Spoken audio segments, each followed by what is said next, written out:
హరే కృష్ణ.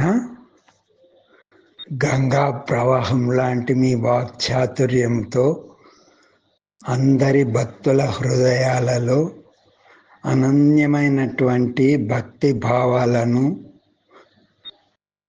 గీతా జ్ఞానం 18 రోజుల గీతా జ్ఞానం ద్వారా నింపేశారు. అదేవిధంగా మీ అనన్యమైన భక్తి భావవేశంతో అందరి హృదయాలలో భక్తి బీజాన్ని నాటేశారు. ఈ విధంగా మీకు